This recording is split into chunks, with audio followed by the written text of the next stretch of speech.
What is up, guys? I'm John. My name is Chris. And we are the Heck. And listen, we're going to do a little explaining before we actually get into this video. This video is the starting of our Overlord lore video series. There is like 36 videos of this, and we're going to be going through all of them. I'm freaking stoked about this. The Overlord movie's coming out, yo. Yes. And in saying that, we've been talking about like how much we miss this freaking show. This is something that like both of us absolutely love this show and are really wanting to do something to like get engaged with this show before the movie comes out and then find out what happens afterwards. So what we're going to be doing, we're going to be going through this series. We're going to at least be watching one episode of this, maybe 2 a week or something along those lines. But we're going to be doing on, maybe this might be up on YouTube. Have no idea about copyright claims. Yeah. This one, not sure. I don't freaking know, dude. This is like just a first attempt. Yeah. So. So know that if this one is up on YouTube, the next one's already up on Patreon, and we're going to keep it at least a week ahead on Patreon, if not 2. So not really sure, but we're going to do something along those lines. If this does even end up on YouTube at all, I don't really even freaking know. It might get copyright claimed. Who freaking knows? But we're going to be checking it out. This first one is something we've talked about a shitload, actually. Yeah. And it's how strong is Ainz in the first place? We don't even know. I have no idea. But freaking let's do this. If y'all are on YouTube right now and you are new to our channel, smash the sub button. We've gone through all the freaking seasons of Overlord. So if you are interested in this video, know that we've got a back catalog plethora for you to check out. And if you want to watch them unedited, there's also a link to our Patreon in the description below. But for now, waboom. And then let's hit that freaking play button. Pow! Season 3 is finally here. I know, we've been talking about this for so long. To start it off right.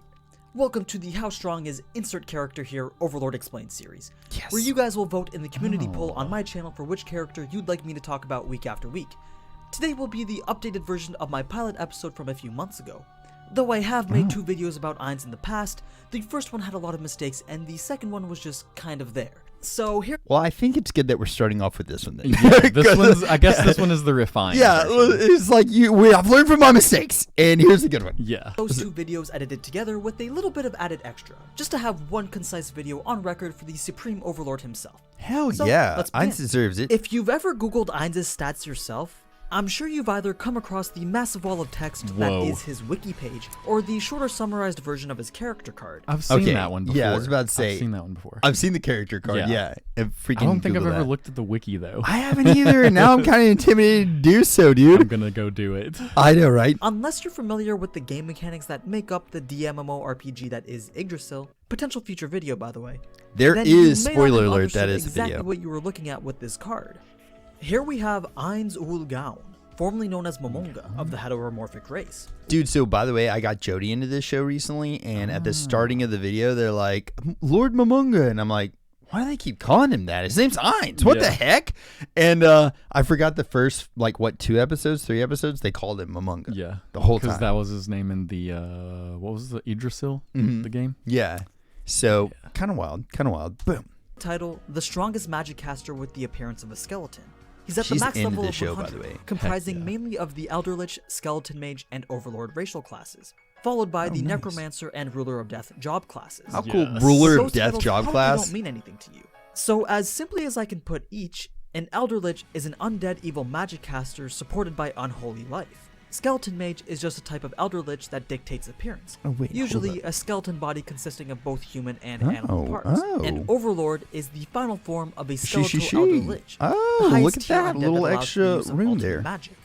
Then, as I'm sure you already know, Ruler of Death and Necromancy just refer to the ability to raise and command the dead. So just as any RPG video game works, those titles are just races that are chosen at the beginning of the game to limit the abilities and skills that you can use. Ainz's character was one that focused very highly on death magic over anything else. So when Yggdrasil was still a game, in terms of actual PvP combat, his character build wasn't the best at securing victories. It was more the use of tactics and equipment that granted him success in a lot of the PvP fights. So if you're considering just his bare-bones strength, Ainz really isn't that powerful, at least when compared to the other players who would be level 100. Oh yeah, but in I the get new what you're world, saying. how many people do we actually know that are level 100? Let's This is a question. He's answering all the questions I've had about this show for a long ass time, dude. How many people are there that are over level or level 100, right? I bet they're all from the same area. You know what I mean? All from his into a little perspective castle. Just so you can make some comparisons between characters that we've seen in the anime. That's so cool. So Ainz is 100. All the floor guardians are also 100. The battle maids range between level 50 to level 70. Oh, damn. Then we've got someone like Evil Eye who's level 50, Clementine, Brain, and Gaza who are around level 30. Battle maids are so badass. And everyone else is just pretty irrelevant in terms of strength. When Ainz is roleplaying with Nabe as an adventurer, they tend to tone down their power levels to around that of level 30 as well, unless they're trying to put on a spectacle like they did in Season 1. Now, if we were to look at Ainz's stats, there's a clear focus on all his magic stats, tankiness, and special abilities. So clearly, he had a very specific route in mind when he was creating his character. Dang, look at that HP. The game's 300 spell limit, and learn a total of 718 through his Dark Wisdom skill unique to the Overlord class. It's funny he's undead in this. However, because of his focus on only magic skills, he's limited to the number of weapons he can use, and even more so by his class restrictions. Although it is possible to bypass these restrictions with certain equipment, as we saw him do in his fight with Shoutir. Now, let's quickly run through all his skills, abilities, and traits. But be warned, if you don't want to know the full extent of what he's capable of, then I suggest leaving now. And please, bear with me. There's quite a few to get through.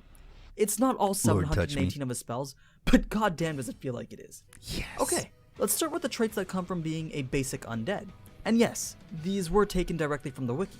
So we have biological penalties resistance, bludgeoning vulnerability, critical hit immunity, dark vision, death immunity, disease immunity, double damage by fire, eating, drinking, and breathing are unnecessary, energy drain immunity, good, light, and holy vulnerability, oh my god, consecrated areas vulnerability, mind affecting immunity, necromancy resistance, paralysis immunity, physical penalty resistance, poisoning immunity, recover by negative energy, and double the damage by fire. I guess that's against him. Oh damn. Immunity. These pretty much speak for themselves, since they're rather par for the course for any undead type character in a video game.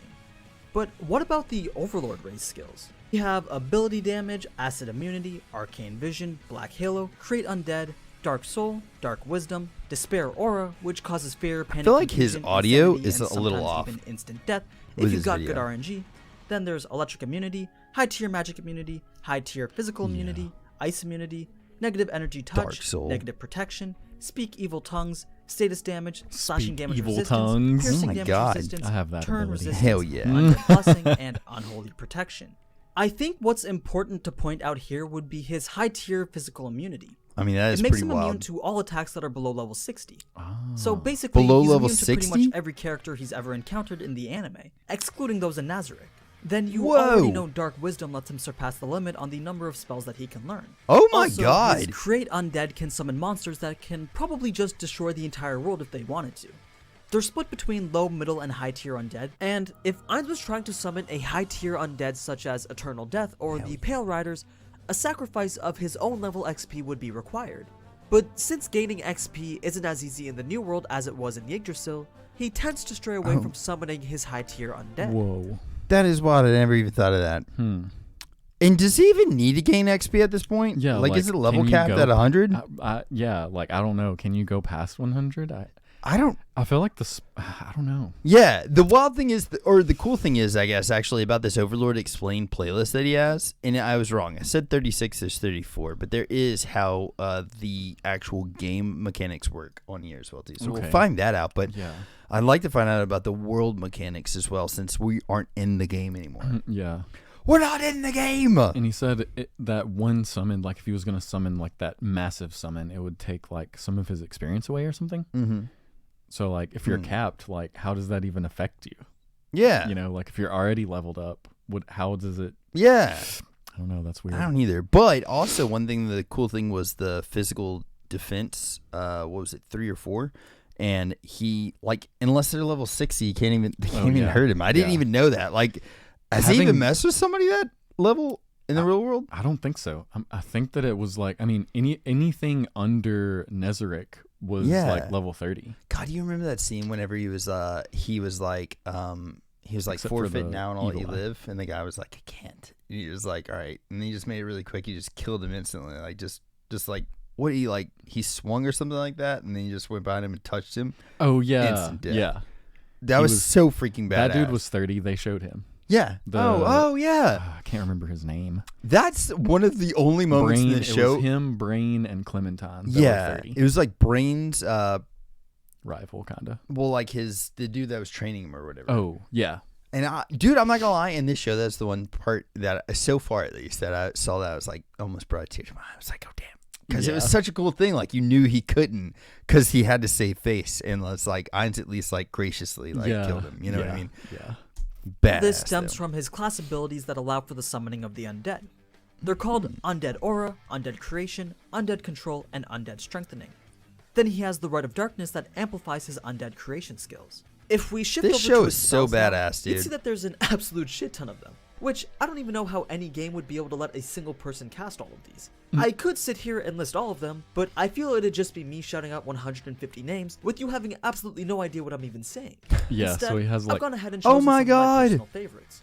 We've got Black Hole, which summons a void that turns you into literal nothingness. Create Fortress, which is a 10th tier spell that summons a 30-meter tall tower out of thin air.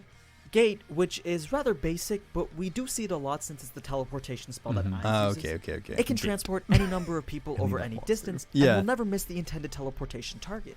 Then there's a pretty useful one called Perfect Warrior, which allows him to transfer his magic caster levels into physical strength and become a level 100 warrior. This lets him use certain weapons that would normally be restricted for his class type, but by doing so, he can't cast any of his normal spells either. A crowd favorite seems to be the 10th tier spell Reality Slash, a strike that causes a tear through the very fabric of space to reach the enemy. Other abilities that are around this scale of power would be Gravity Maelstrom, that summons a spinning vortex of hyper-intensified gravity. God, that was such a or wild the previously episode mentioned too. Black Hole. Then there's more necromancy type skills such as Thousand Bone Lance, which we saw in his fight with Shaltir as a barrage of bone type spears that are flung at a target from all directions. There's also the Wall of Skeleton, which summons a literal wall of low-tier undead skeletons that can move and attack as best as a wall made of undead can. He's And blown finally, so many my people's personal minds in favorite, this show. Shark Cyclone. And yes, it's exactly what it sounds like. A spell that summons a 100-meter tall tornado that is the home to several 6-meter long sharks that will devour anyone that gets caught up in it. So wild. Can you imagine just playing something like World of Warcraft and then you die because some magic caster just decided to spawn Sharknado onto the battlefield? I wouldn't even be mad. But all those spells pale into comparison to his super tier magic. Dude, Or as they call it in the New World, the magic of the gods. There's Creation, which alters terrain on a massive scale. Fallen Down, which casts a ray of light so bright that anything in its area of effect will be burnt to a crisp. There's Wish Upon a Star that grants the caster any wish that they want, even if it's beyond the realm of possibility. Wait, so the Wish Upon a Star, when did that happen? He was trying to use an item or something, I think. No, he used an item to cast Wish Upon a Star, but I can't remember why he was casting it. Let us know in the comments, because I remember that happening. I don't remember why it happened. Yeah, I can't remember why either. Back when it was a game, Wish Upon a Star granted random wishes in proportion to the experience that was spent, meaning that if 10% of Ainz's total experience was used, it would grant one wish. And for every 10% more, it would grant another. Since it was a random spell from a selection of 200, there was still the possibility that the wish that you were searching for wouldn't show up as a possible one. But in the New World, Wish Upon a Star, although still requiring experience to activate, is capable of granting any wish at the user's request as long as enough experience is spent. So any wish is capable of being granted, with the exception of ones that attempt to counter effects induced by world-class items. And finally, a couple summoning type super tier magic. One that creates 6 level 80 gatekeepers, and another that summons a cyclone, where for every being killed in the cyclone, they are used as sacrifices to summon a level 90 or above monster known as the Dark Young. Aside from those super tier magic spells, there is one more that's considered his most powerful skill. And we actually saw him use it in his battle against Shaltir. It's called The Goal of All Life is Death, and it comes from having pretty much the exact build and skill set that Ainz does. Having a max level in the Overlord race, plus specializing in essentially all types of death magic, lets you level up the job class known as Eclipse.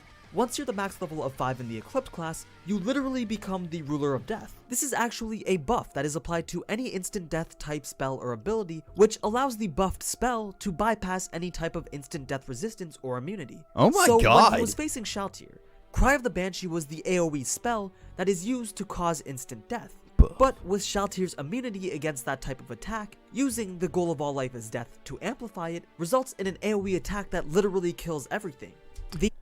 This is why I love this damn show. Okay? Yeah. Because it's the most gamer, nerdy show ever, and it's amazing, dude. Yeah. It tickles all of my little gamer fancy in here. I'm like, yes, it does this. It buffs that. Yeah. Yes!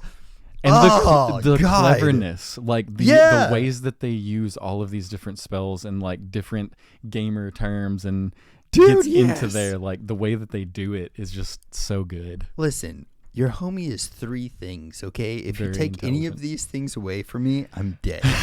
Food, because I freaking am obsessed. Music, and video games. Food's one I'm onto. Video games one I'm onto. You take one of those 3 pillars, buddy, and I'm coming crashing down and dying. I would You say just- naps is one of mine, Oh, probably. hell yeah.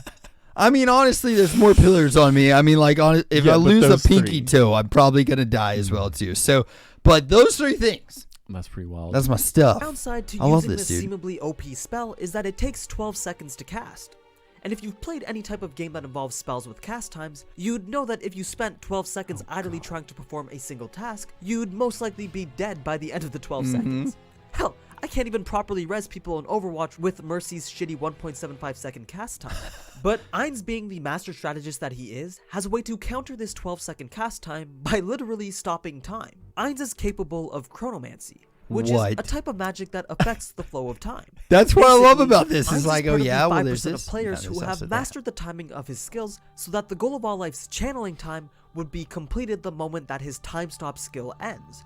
Time stop and silent time stop being these skills that stop time and prevent an enemy from attacking during stop time respectively. So yeah, it's pretty OP. That's Yeah. wild. Now Hell let's yeah, take it a closer is. look at some of his most powerful items, including the ever so commanding Staff of Ainz Ooal Gown. But before that, let's check out some of his divine class items, starting off with his 10 rings. Each Yeah, so, magic like, item that provides some Just really quick to talk about that. It looks like his editing, like the audio and the video and stuff, are not really linked up on this. Not 100% sure if it ever gets back correct or whatever. But this is like 6 years ago, and I happen to know that this guy's channel is actually pretty freaking awesome. Oh, So heck like, yeah. I'm guessing that it just gets better from here. So Yeah.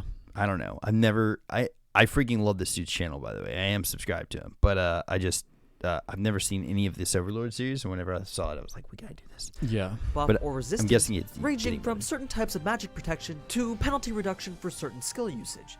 But the most prominent ring is the Ring of Ainz Ooal Gown. Yeah. There exist only 100, and only 41 were ever worn, each by the members of the That is guild to wild. signify their membership. Although not entirely useful as an item outside of Nazarick, its Teleport. use comes from the ability to teleport the wearer anywhere within the Yeah. confines Can you of the give tomb, that to his with lady? exception to personal rooms and the throne room. If you're wondering what his most powerful ring is, that would have to go to the pay-to-win item Shooting Star. It's an item that allows for the use of Wish Upon a Star 3 times at no experience cost. Okay, Then that was everything the else from rare. his robe and belt to the jewelry that he wears are all divine class items, which just means that they have a very high capacity to hold data. He also has other equipment as we've seen in the anime, just like the Mask of Envy or a modified version of Frost Pain. I mean, but he's since you've decked seen out, those in dude. action already, I'm sure you're not as curious about them as you are about the staff. The guild weapon that Sounds represents bad. the amalgamated efforts of every member that was a part of Ainz Ooal Gown. God This is dang, no dude, he is ordinary OP as item hell. That was won through a mere quest or a difficult raid. It was crafted with treasure collected through many years of hunting, questing, and adventuring. The light novel put heavy emphasis on the fact that so many members of the guild had taken significant time from their real lives to put this item together. That is so wild. if it represents the pinnacle of their efforts, what exactly does it do? Yeah. Well, the staff is imbued with 7 gems, each a piece of a rare set that is held in the mouth of their own golden snakes that are intertwined to make the formation of the staff. Yeah, that's pretty Each gem badass. alone has their own unique powerful abilities, such as high-tier monster summons or greater control over one's class skills.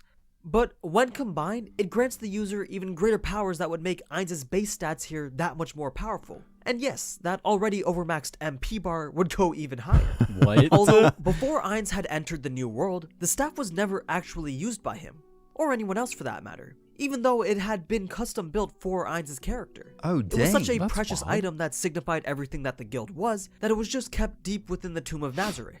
So, since the staff is also a guild weapon, it brings its classification level near to that of a world item, but not quite at the level of data capacity that can modify the very fundamental of the game, as world items were known to do. My God, the staff dude. also gives the wielder what's essentially moderator privileges to the Tomb of Nazarick, allowing them to modify restricted settings or NPC flavor text. Oh, yeah. Now, aside from these few pieces of equipment that I mentioned, there's still so many more, since I haven't even gone through his Dark Warrior equipment, some of his consumables, and who knows how many cash shop items this man has. But yeah, real, that's though. pretty much all the important stuff you're gonna need to know about how strong Ainz is.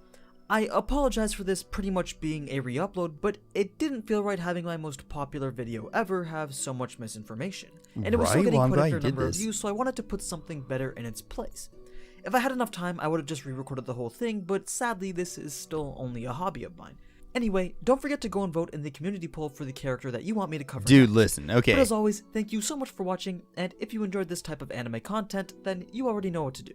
So until next time, ciao! All right, so really quick, before we actually leave this, I do want to look down here, and let's see if, is there a way to check this? Yeah, okay, so look, we're going to look at this really quick together. I don't know if you guys can even see this really good. I'm going to do this number. We're going to fix this really quick so y'all can possibly see this with us, but boop, boop, and then motherfreaking boop, and then we'll do this number and just like make it more bigger, I guess. I don't know. Maybe we make it bigger. Maybe we do that. Maybe it's bigger now all of a sudden. Boom. But this is the playlist. So let's like talk about some of the things that we got on here. So how strong is Ainz? Freaking stoked about it. World of... That's the one we just did, right? Yeah, we just watched the How Strong is Ainz. So we're going to go through this entire freaking thing together, homies. Overlords. Dude, this looks really freaking cool. Right? Some of these are not that long, obviously, but some of them are pretty freaking amazing seeming. So, and let us know if you guys have actually watched all these yet. But I really want to talk to you guys about them all. Yeah. But the world of Ainz Ooal Explained, tier magic, leveling explained, which is actually really cool, and skilling of how magic works. That would be kind of cool to know about, like, and I'm wondering if there's anything. We were always curious about the different tiers of magic because they would always be like tier 7. That's a tier 7 skill. Yeah, or and they were something. like, wait, what? We didn't have any comparison to know, except for like what they showed. Item tiers, dungeon currencies, freaking OP world class items. Explain it. Hell yes, dude. Who is, what is that word? Freaking Ariel Omega. I have no clue. Mysterious seventh place sisters. Oh, and the gatekeepers of Nazarick. Dang. He's going deep, dude. He's going freaking deep, and I can't freaking wait. So, the Albedo conspiracy that she's really my waifu in real life? What? Oh, Whoa. no. Who are Beto's sisters? How strong is Beto? Dude, he's going off on Beto. Everything about her. Ah, dude, We yes. have to know. Who are the worst 5 in Overlord? Oh God, Dude. who is Pandora's actor? How strong is Pandora's actor? Oh I my always God. wanted to know more about Pandora's actor. Yeah, me freaking too, He man. didn't have enough screen time, in my opinion. Sabis. I freaking love it. Sebas. Who is y'all's favorite character that's not Lord Ainz in Overlord? Because I don't know. Oh God. How Sabis' true power and form explained. I love Yes. Sebas I'm a really, lot really excited to find that one in out too. Overlord. Yeah. And God dang, dude, there's a plethora of stuff. Cocytus. Cocytus is one. That's the Cocytus other is actually Cocytus. all right. Besides Beto, because she is like, I gotta is say it because she'll get mad at me if I don't because she's waifu. But Ultimate, yeah. besides her, Cocytus is my favorite. Yeah, Cocytus 'Cause was rad. he He had the is just samurai such a- spirit. Yeah, he's such a cool person, man. But either way, so we're going to be checking out all these. And like I said, not sure if this will be able to get up on our YouTube channel or not. But if it does not, there will be a link to our Patreon. Or you'll be watching this on Patreon Yeah, if it's yo. not on YouTube. If this is on YouTube, know that all of them are going to be up on our Patreon, and all of them are also possibly, hopefully, going to be up on our YouTube, just depending on if this gets copyright striked or not. But if not, we'll freaking see you guys soon on YouTube. Yeah. Also, there's a link to our Patreon in the description below if you guys want to support our channel. Yeah. Freaking, there is all that stuff. Love you guys to death, and I'm freaking stoked to be back in Overlord Yeah, community, dude. Boom! I cannot wait until the freaking movie comes out, dude. Yeah. So stoked, man. I'm stoked. Y'all be good, and we'll catch y'all next time. Freaking toodles! Later. Bye.